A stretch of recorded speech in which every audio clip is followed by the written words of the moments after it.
Okay guys, so the last module we're going to look at here for therapies is Module 73, which deals with biomedical therapies and finally preventing psychological disorders.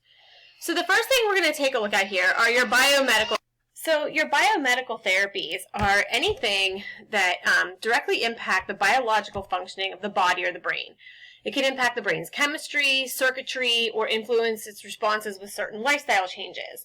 Biomedical therapies fall into several categories. Those four categories are lifestyle changes, drug therapy, brain stimulation, and finally psychosurgery.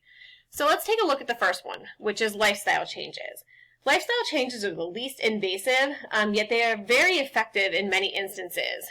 Lifestyle influences your brain, which influences your body, which influences your mental health. So lifestyle changes focuses on providing yourself with good nutrition, getting aerobic exercise, getting good sleep, and having strong social connections. How does this influence you? Well, both exercise and solid social connections are associated with the release of dopamine, which is your feel-good neurotransmitter, which then lessens both depression and anxiety. Probably the most common type of biomedical therapy is, of course, the use of drug therapy. Drug therapy can be used to control or relieve symptoms of a psychological disorder. This is referred to as psychopharmacology, the study of the effects of the drug on mind and behavior. To be very clear, drugs are most effective when they are used in conjunction with some form of psychotherapy. We have to be careful though, is the drug itself really having the intended effect, or is the effect partially the placebo effect? Remember, the placebo effect is when someone believes that something is going to help them, it often ends up helping them, even if what they are receiving doesn't directly impact their biochemistry or anything like that. We also have to make sure that the drugs that we are using to treat certain psychological disorders, that the side effects associated with those drugs aren't worse than the psychological disorder itself. So there are four basic categories of drugs for psychopharmacology. The first ones are your antipsychotic drugs. These are drugs that are used to treat schizophrenia and other forms of severe thought disorders.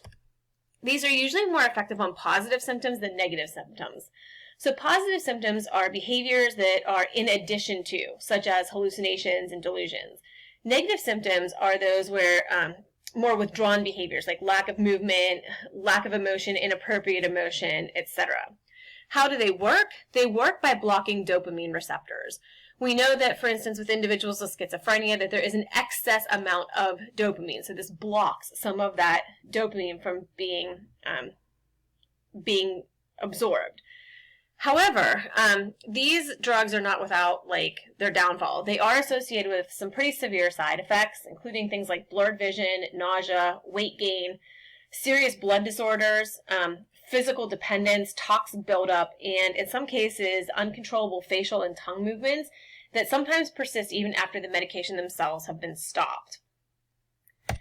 Usually these have their best results when they are combined with life skills programs and a solid support system. Friends and supportive family are so vital in the treatment of things like schizophrenia.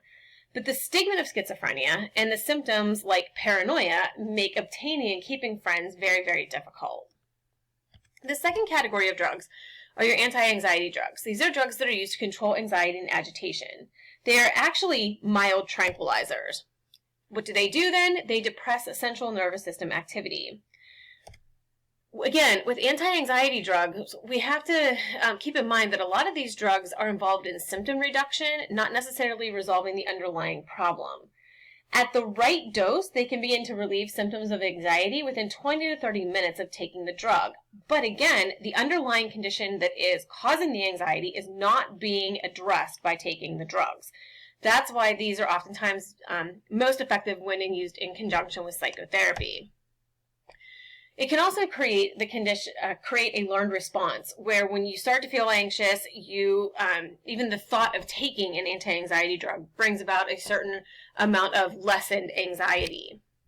These can also be addictive. Addiction is the main concern, as well as individuals who might take larger doses to try to just escape.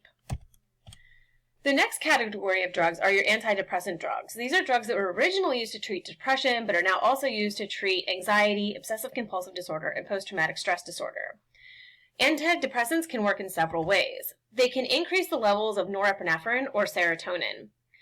The most common usage, or the most common way in which antidepressants work, is that they prolong the time that serotonin molecules remain in the brain's synapses. These are referred to as your SSRIs. SSRIs are the most commonly used now because they have fewer side effects than some of the other antidepressants. You can also use an antidepressant that blocks the reuptake and or breakdown of norepinephrine and serotonin. So the reason that we're starting to see more use of, especially the SSRIs, in the treatment of anxiety, OCD, and PTSD, they take longer to produce effects. Like your anti-anxiety drugs can produce effects within 20 to 30 minutes of taking them. Antidepressants take 2 to 6 weeks to actually produce an effect, but even though it takes longer for them to have an effect, the risk for abuse is significantly smaller.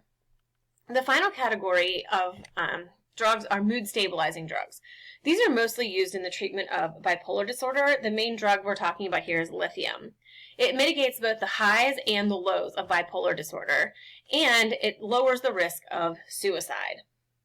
In addition to psychopharmacology, there are other ways in which biologically we can treat psychological disorders.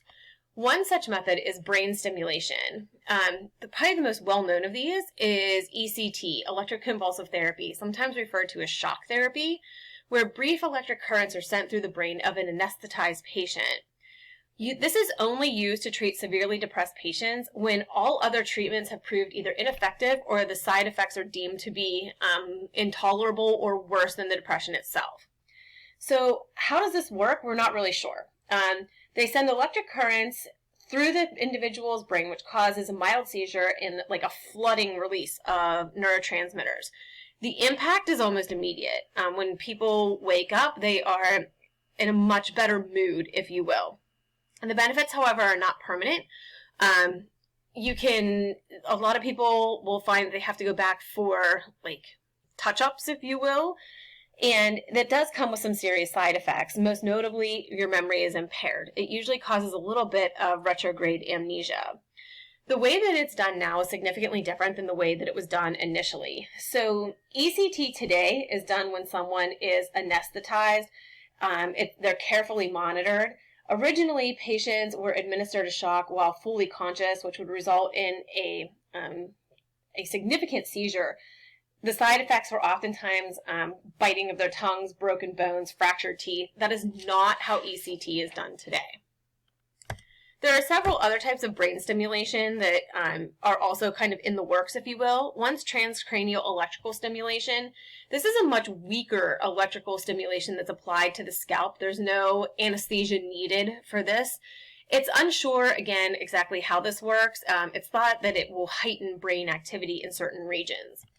Another one is magnetic stimulation, repetitive transcranial magnetic stimulation, which is sometimes referred to as RTMS, where you use magnets, much like in an MRI, to you hold these magnetized coils close to the patient's head, and helps to either stimulate or suppress brain activity.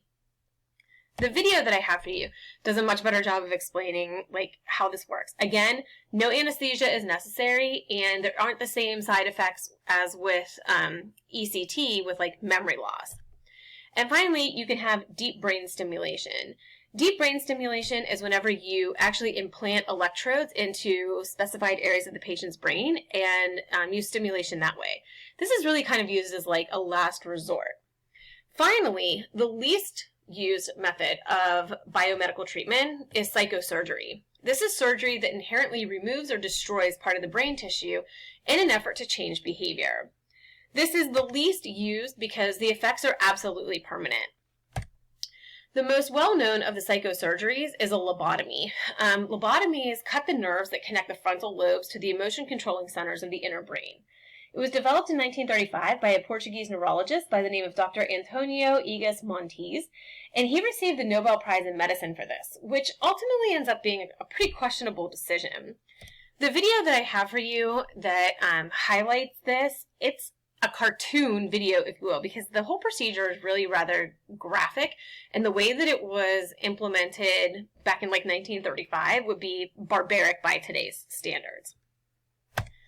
So rather than trying to help people after they've already developed some type of psychological disorder, the goal of preventative mental health is to prevent the psychological disorder or casualty by identifying and alleviating the conditions that cause them in the first place. We know that poverty, unemployment, constant criticism, racism, learned helplessness, and social isolation are heavy contributors to psychological disorders. So if we can find ways to mitigate those underlying circumstances or get rid of them in their entirety, we could potentially also alleviate mental health issues. Finally, we can't ignore the fact that facing psychological strife does in fact build resilience. Our ability to cope with stress and recover from adversity is key to human survival.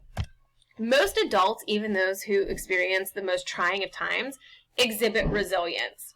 In fact, many of us actually experience post-traumatic growth, which is positive psychological changes that are the result of struggling with extremely challenging circumstances and life crises. We begin to have a greater appreciation for things that we prior had taken for granted. So suffering can actually beget new sensitivity and strength, which is arguably a good thing. All right, that wraps up the final module for treatment. Thanks for paying attention.